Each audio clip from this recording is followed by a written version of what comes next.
talk about some big changes coming to TikTok. Is a local businessman. The app is probably best, something that your teens use, something that sometimes creates social media challenges. But there are a lot of people who use the app as part of their business plan. And last week, a federal appeals court upheld a ruling requiring the sale or ban of the app in the United States. So joining me to talk about that and how it's going to have a real-life impact beyond just kids having fun or people connecting on social media is Malik Miller of Norman's Basket. Malik, thank you so much for joining us this morning. Hi. All right, so tell us first off, what is Norman's Basket? And you're here local, right? You're a local guy. Yeah, absolutely. Well, Norman's Basket is an agriculture agency where I personally help people with ag consulting as well as farm management. So essentially, I help small farmers build up farms and get them funded.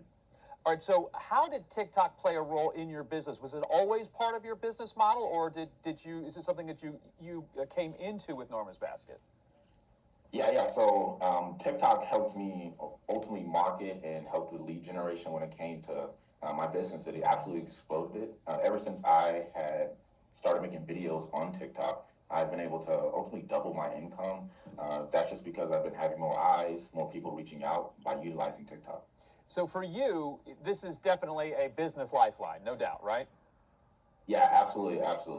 When you started hearing some of the concerns about people with TikTok, so there are folks who say, it's bad for our youth. We got to get our kids off of it. It's owned by China. They're harvesting all this data. And you started hearing these things about TikTok. What were your concerns about what might happen with this app?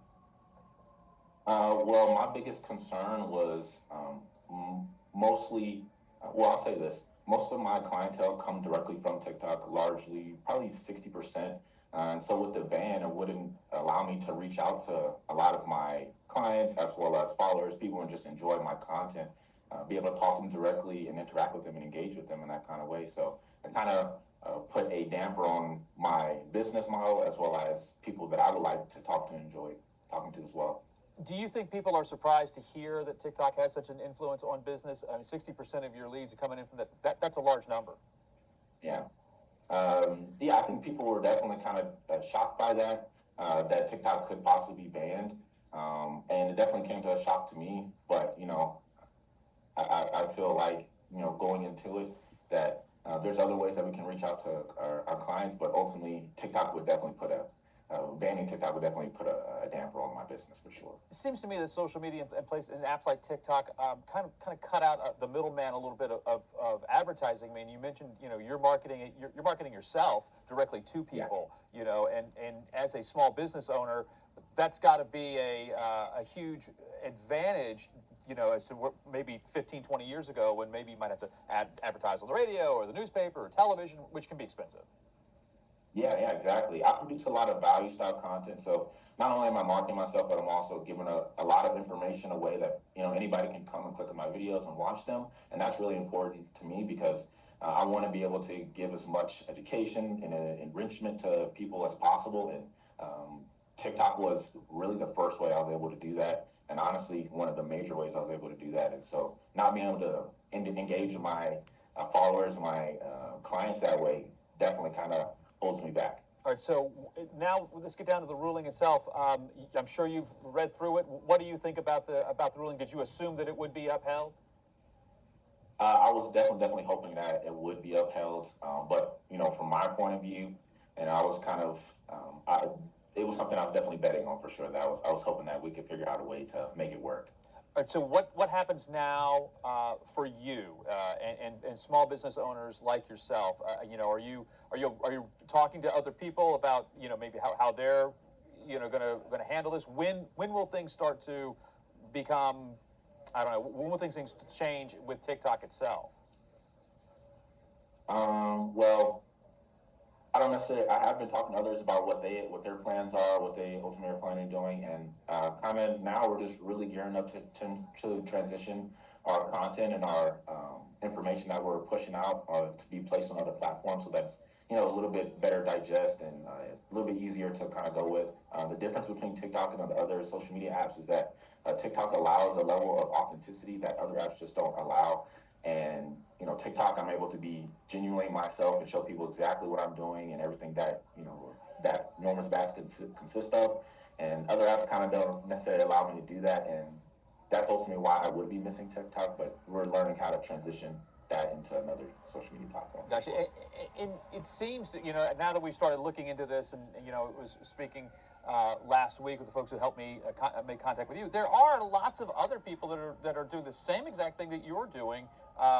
It really is, there's a part of it, with what's going on with the data harvesting and stuff, you can understand that, but people like yourself getting caught up in this, you weren't doing anything like that. You're just trying to, grow a business and have a career. Yeah, exactly. And that's really just the main goal of what we're looking to achieve here is just to continue scaling our business, regardless of the hurdles in the way. We're just looking to ultimately continue to grow. Gotcha. Very good. All right. As far as the data harvesting part of it, the people talk about the reason we got to this part with the U.S. with the potential ban or the sale of this. What were your thoughts about that? I mean, going into I didn't know that stuff was happening until maybe a year or so ago. But I'm just sort of a casual TikTok viewer. I'm not really into it that deeply. But somebody making a business out of it. What were your thoughts when you started to hear about some of these other things that TikTok was accused of doing? Well, honestly, I'm not really an expert on the data harvesting and everything like that. But what I can say is just that it was definitely a different take on that, and I didn't necessarily know how to look at it. But I know that the people in charge are definitely handling it. Yeah, no doubt. So Norma's Basket, no matter what happens to TikTok, Norma's Basket's still going to be around, right?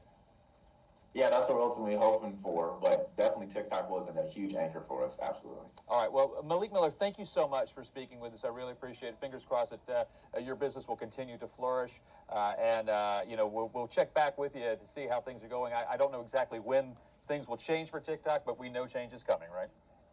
Yeah, absolutely. That's what we're looking forward to, and it was great talking to you, too. All right, appreciate it. All right, we're going to take a quick break, another live look outside. You can see those low-lying clouds.